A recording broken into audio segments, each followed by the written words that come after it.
Over the last decade, Kenyan TV market has grown tremendously, delivering a mix of hits and misses along the way. You see, back then hatukuwa na options zenye tuko nazo sahi kama Netflix, Showmax and the rest. Kenyan shows back then was so good, they had entire neighborhoods arguing about the plot twist kama siasa. Then things slowly started to change. TV shows began popping out of nowhere, streaming came in, and then suddenly everyone now had an opinion on what real Kenyan TV should look like. But through all that revolution, we had shows that stuck. These are the ones that made us laugh, made us tear up kidogo. They even made us shout at the screen like if they could hear us. So today we are going to be looking at some of the best Kenyan TV shows of the last decade or so and trying to revisit their magic. So I think the best way tunaweza anza na hii categorization ni kuanzia na show zile za kitambo. And one that comes to mind is Vionja Mahakamani. It's a classic show which started all the way back in 1974. It was a comedy set in a courtroom where suspects, witnesses, a very tired magistrate argued about very little nonsense. The beauty of the show wasn't just the jokes. It was how it actually taught some Kenyans about law basics and the rights of other people. And if you ever want to check out a show that probably captures a magnificent era of a time where things were much simpler, then this is definitely one. Next up we have J, Huu ni Ungwana. It started in 1966 with Leonard Mambo Mutela as the captain. This one was a polite slap of Kenyan TV. You see, every week it asked, hii ni tabia gentleman ama ni tabia watu wa msitu? Not saying that watu wa msitu hawezi kuwa gentleman, but this show wasn't just drama. It was life lessons packed with stories about respect, courtesy, and how to behave like a decent human being. And if you ever hear one of those old people saying something like, back in my days watu walikuwa na adabu, this was what they were probably watching. And I not only like it for its ability to blend African lessons, but also for its masterful storytelling, which is something we are missing in modern Kenyan TV shows. Since 2008, Mother-in-Law has been that Sunday drama you couldn't escape, especially if your mom controlled the remote. This show was mandatory viewing. Forget football, forget cartoons. You're watching adults argue about inheritance. At the center was Charity Mwamba, the mother-in-law you'd never wish on your worst enemy. Huyu mama alikuwa the final boss of toxic in-laws. Loud, scheming, judgmental, you get it. The beauty of Mother-in-Law was that beneath the melodrama, property wars, and schemes, it held up a mirror to our homes. Every Kenyan family saw themselves in that madness. Charity was that auntie, your grandmother, or that relative you just can't hate simply because they're family. And if Mother-in-Law was for parents, Machachari was definitely for the rest of us.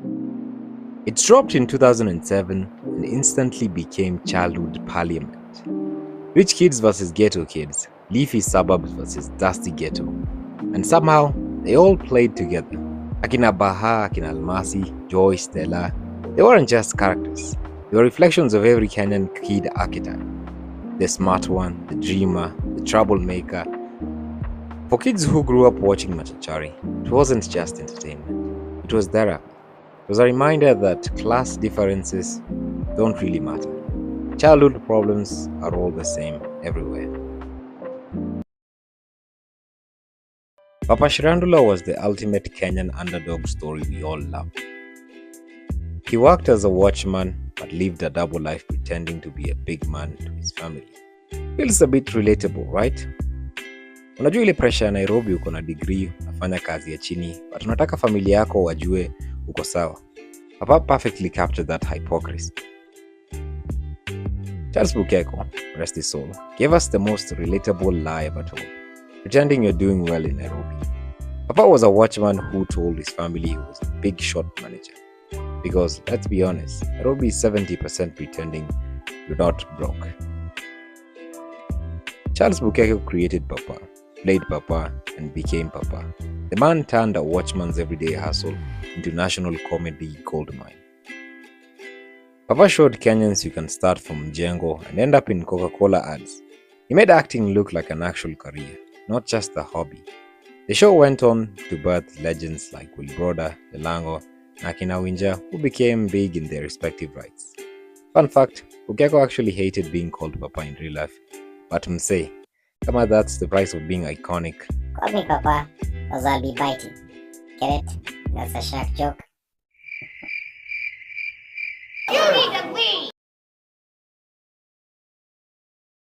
Before influencers started vlogging, Kenya already had the real housewives of Kawangwere.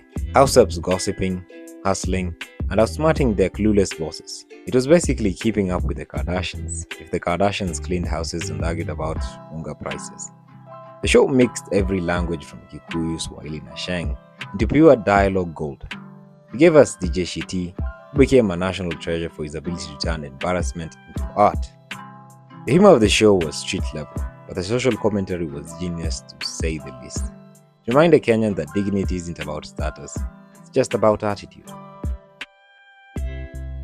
Together, these shows didn't just entertain us, they raised us. They were like, well, that one noisy auntie who always had drama, but somehow you still loved her. So, in the end, we've seen that Kenyans can actually create good shows. Like, genuinely good shows. Especially when you compare them to some of the new stuff.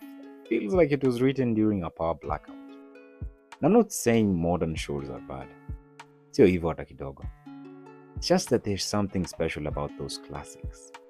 Like, honestly, nothing beats watching a security guard pretending to be a manager with full confidence, acting like he's running the FBI. That kind of creativity is simply priceless. Shows back then had heart. They had character. They had that Kenyan authenticity we so desperately lack right now. And I miss that. I want more of that old magic.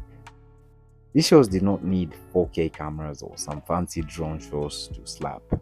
All they needed was relatable characters and one questionable storyline per episode.